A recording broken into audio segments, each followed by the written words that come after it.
Hey everyone, Nick from Nick's Crossing here. Welcome back to the train room, guys. And also a Merry Christmas and Happy New Year to everyone out there in the channel. Guys, this is going to start my pre-war train series of my collection on the channel. I'm going to do a mini-series up until Christmas time. And today we'll be looking at this beautiful 259. Look at that right there. And also some cars that this engine came with. Such a beautiful engine. Can't wait to get this running for you guys. So here we go, everyone. All aboard. Alrighty everyone, so even though I have been doing a lot of videos on the newer stuff and digital stuff, lighting upgrades, layout updates, all that scalehead stuff, it's sometimes great just to sit back and just enjoy the simple things in life. And what more simple can you get than an engine that doesn't even have an E unit, it has a reverse pole, and just set out some track in a conventional transformer, pour yourself a nice cup of coffee, and just sit there and enjoy the simple things in life. Compared to now, I look back, it's like, look, I didn't have any bills. I didn't have to worry about a house or animals or your family getting older. You just kind of sit there and relax. Back in the old days, I'd just get my homework done, run down to the train layout for a couple minutes and run trains. And usually my dad would go down to the shop and build something out of the woodworking shop or modify something on the layout to run better. Those are just the simple days. And that's where these trains come in. These trains just bring me back to those simple times. So anyways, guys, comes down to I'm a sucker for post-war and pre-war locomotives. Yes, I haven't reviewed one in a while, but I do have a decent pre-war collection that I hope to add to. I really do enjoy those old toy trains. So guys, this came down to me basically one day walking into Cool Trains over in Salunga, Pennsylvania. They just had this engine right here sitting next to this tender as well. And then they had, I think, 3 freight cars that are all in boxes that I'll show you guys in a second. They're all just sitting out on a shelf. And it said, with box on the tag. And I'm like, what box are you talking about? Oh, it comes with the square box right next to it. And I was just like, wow, okay, I've never owned a pre-war box like this before.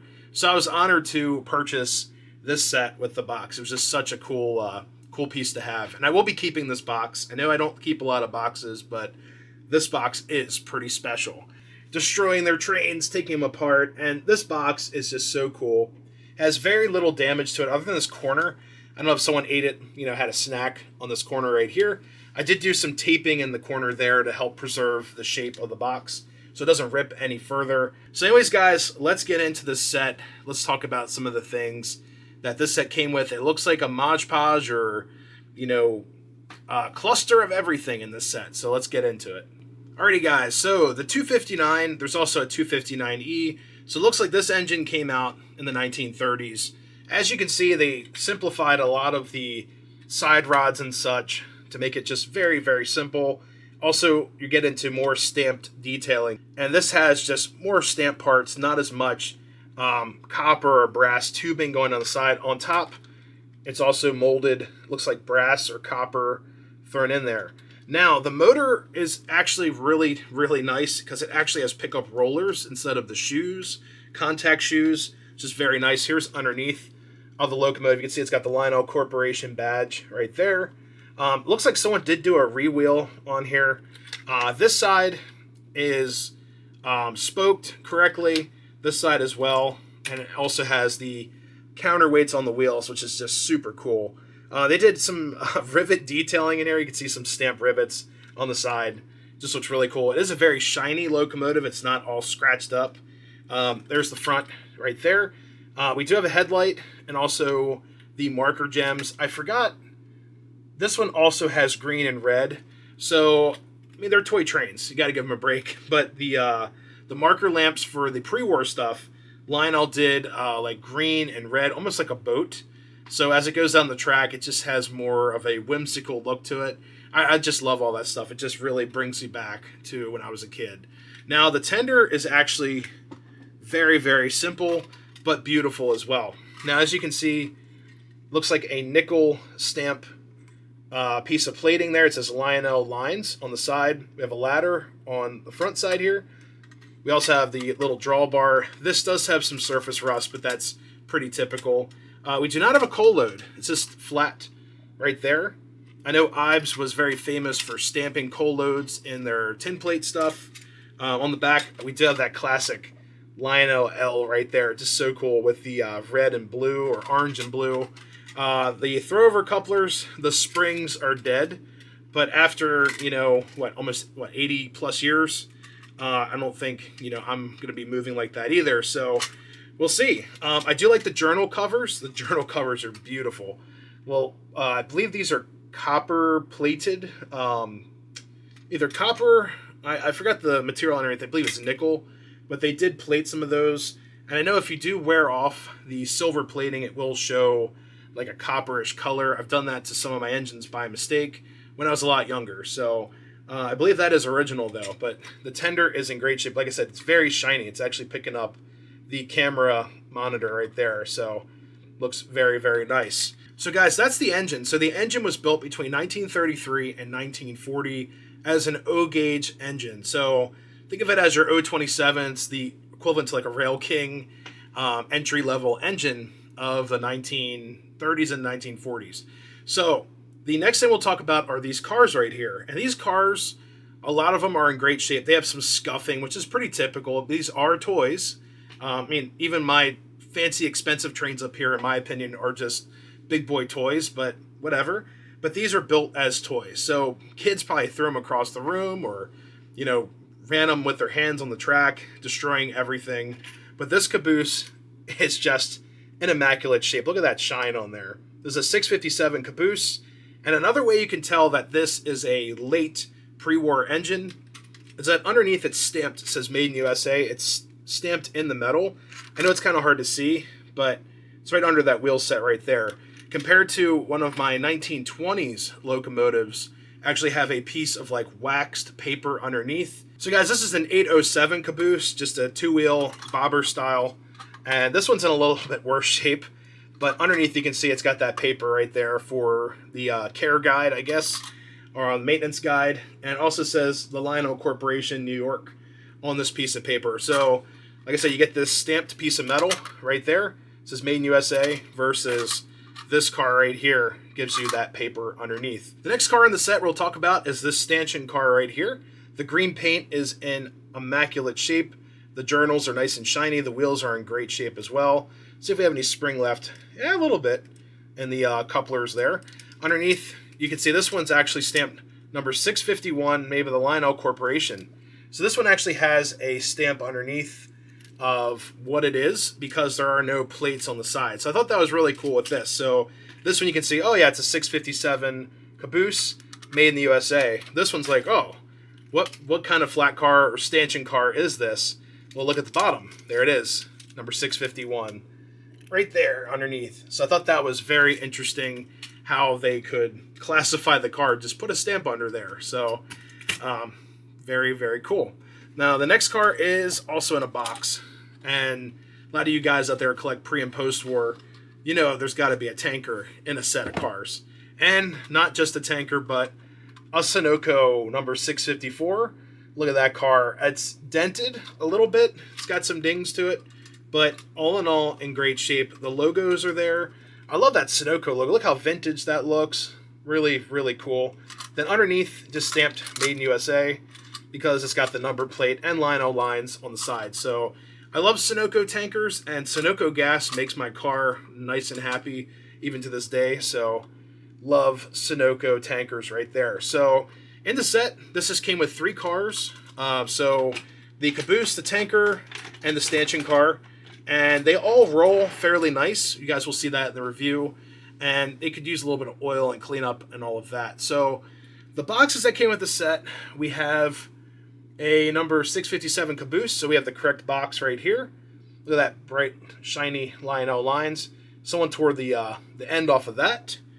The next car came in this. I think it's a gondola. So 652 gondola. So I'm going to be on the hunt for one of these. You can see something has eaten that alive. Maybe like a cat or like some type of critter. I'm going to keep an eye on that, make sure it doesn't go after the rest of the box. And then the other box we have is for an engine, if I can get it out of here. And this one's also missing the ears. We have no identifiers on this box. So there you go. But this would be for the engine. It's got the cardboard at the end and right there. And that's it. Just the 3 boxes that this came with. All right, guys, so after doing research for this set, I found out that there is a number 139 set from 1940. It came with a 229 locomotive and tender with a whistle in it. It's one of those stamped tenders. It's not one of these right here. It's the big old square tenders with a whistle in it, which I think is pretty cool. They're a lot of fun to mess with when they do work. The other thing that I noticed was that the caboose was stamped Lionel lines, not having these beautiful plates on the sides. Also, the journals were not as shiny. They were painted over black, as well as the couplers had the later throw-over style, the ones that just lift up and pop from the 1940s, so I thought that was interesting. Also, the caboose did not have any plates on it, so like no nickel plating, and the roof was a darker, like brownish red color. Next, I noticed that the Sunoco tanker in the 139 set was stamped, like had all kinds of classification lettering all over it. Was also not stamped Lionel lines like we have here. It just said Sunoco or Sunix on one side, and Sunoco was on this side, not in the center. The journals were also black as well, so we did not have that nickel silver coloring there. Also had the newer or the later style throw-over coupler. The stanchion car was about the same. The couplers were the later 40s style, and the journals were also black. So that raises the question of, like, if this truly is a 139 set, how did it get into a 139 box? What set number is this? I thought that was very interesting. This engine, unfortunately, does not go with this set. This is a 30s engine with potentially maybe late 30s, early 40s cars that they just streamlined update to get them out the door for 1940. So I have a couple of theories on this. One is that Lionel was basically throwing stuff in boxes and just labeling it as the newer thing, but putting the older thing in it. So that could be potentially what happened. The other thing, too, is that this is an earlier set, and the department store or distributor thought it was a 139, but it was a different set, so they stamped the box 139. Or the hardware store that was selling these built this set out of older pre-war cars and said it was a 139 set, and maybe the engine would be different or whatnot. I'm assuming that this box is from the 40s or like the early 40s from the lettering and such. It's not as like messed up as the other cars. It feels like a different type of paper. It's not as thin as like these boxes right here. The coloring is a little bit different too. These are like a reddish orange compared to this color on this box is a very like orange peel orange color. So some mysteries right there. So if you guys would like to tell me in comments, what do you think happened to this set? I think it's a great set, but definitely is a mystery for one in the books right there. Alrighty, guys, so let's set up this mystery mismatch set on our new track here. And I'd like to show you guys a really cool feature with the steam engine as well. I believe Lionel may have stolen this from Ives, so I'm not exactly sure. It might be one of those mystery reverse units here. So let's take a look at this. Alright, guys, so here she is, the 259 in all its glory. And I was testing this engine out with some other cars, and I noticed that the front headlight was burnt out. So check this out. This is what came out of there. Look at that. And it's actually a 12-volt bulb. So I upped the ante here. I put a 18-volt bulb in there. But it's so cool. It's actually just came out with a screw, and the faceplate of the smoke box pops off, and the bulb is right there. So socket's right there. It's a screw base. It's not a bayonet. So the bayonet bulbs are a little bit different. This is just a screw-in base. But yeah, 12-volt bulb, not a good idea for these engines. These probably run between 12 to 16 volts. We were pulling a lot of cars, and it's going to be cranking on those amps. But anyways, guys, I brushed off the engine, oiled everything. Oiled all the drive gear. I mean, look at this. It's just push it with a finger. Just such an amazing engine. We do have the red and green lenses up here for the marker lights. You can see all the cool detail in here.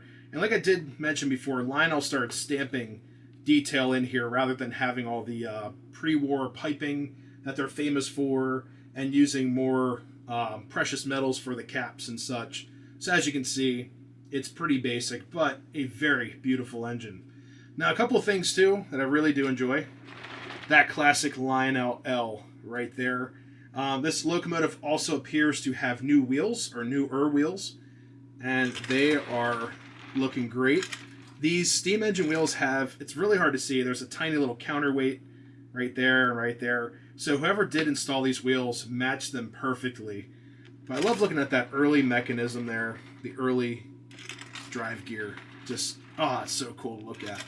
Like I said, this engine just rolls like butter. There's our tender right here. The drawbar, the distance of the drawbar and the tender and the engine is just really nice. So you're not getting like super far away.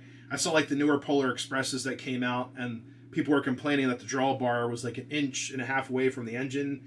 But I mean, look at this. It just looks right. I mean, this engine's really, really old. So they got it right back then. Why can't they do it now? But anyways, I did add a boxcar in here. Got to have a boxcar on a freight train. And this is my Blue Top Baby Ruth, number 2679. The doors never stay closed. They're going to fly open. They're going to go woo once this car gets whizzing along the railroad. I also brought this out to show you guys those later style couplers like we talked about earlier. This is the black style. These just lift to decouple rather than lifting off from the side like this one right here. That's about to detach itself. So we'll try to, yeah, there we go. That works. That's good enough for now, right? There we go. Next, we're going to go on to our stanchion car. There it goes. Polish that up too. Then our Sunoco tanker and caboose. Now, I forgot to mention that really cool feature about this engine, guys, and that is in the cab of the locomotive. Alright guys, this is probably the coolest feature of this engine. So, if you want to go forwards, you're going to push this reverse lever down. So right now it's in forward. Now if you want to reverse the locomotive, you actually have to flip this reverse lever up.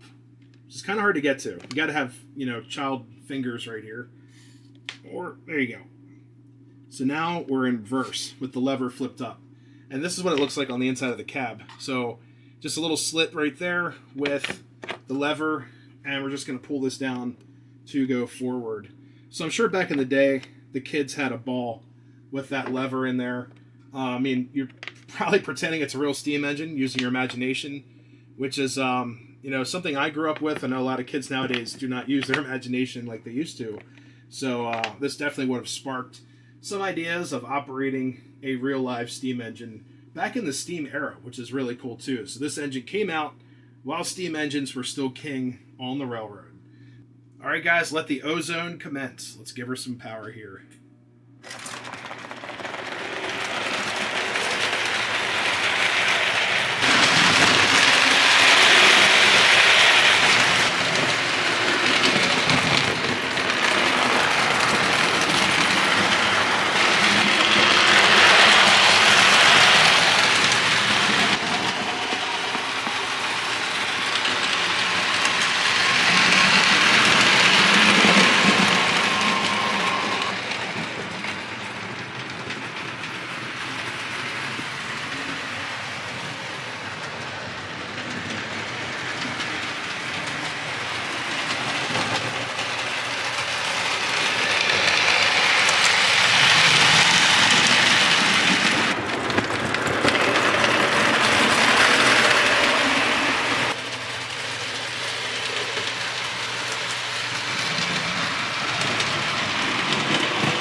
Alrighty, everyone, that's going to do it for this review of my Lionel 259 steam engine. And this engine, guys, I'll be honest with you, it's just such a thrill to run. It's a beautiful runner, and it was so quiet compared to some of my other pre-war locomotives and post-war pieces, and it just wants to run. It does smell a little bit like ozone up here, which is just part of the experience, but it's only at the start. I feel like it was just burning up some dirt on the brushes, and after a while, it just ran like a top. Now, guys, I ran this thing during that whole run session around 11 volts, which is just crazy. It's just awesome to see that this engine wants to run, and it's a great runner. Also, amperage-wise, I was only drawing about an amp, 1.2 spikes here and there, and that's out of the Z4000 transformer, which is a fantastic transformer to run pre- and post-war stuff on. It's going to give you the power that you need, especially for those whistles. The locomotive will not slow down. It's just magic, the magic of MTH trains right there. And you got the magic of Lionel on our tracks today. And guys, I'm going to throw this out there. This pre-war locomotive runs better than some of my, all modern locomotives with all the bells, whistles, and smoke.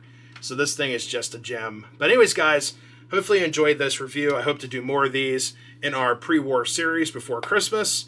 And if you guys are new to the channel, don't forget to subscribe. Leave a like if you guys enjoyed this video. Leave a comment below. I'd love to hear your thoughts on this engine. Instead, if you guys have some answers, please, I'd love to hear them. Anyways, guys, until next time, happy railroading. We'll see you next time. See you guys.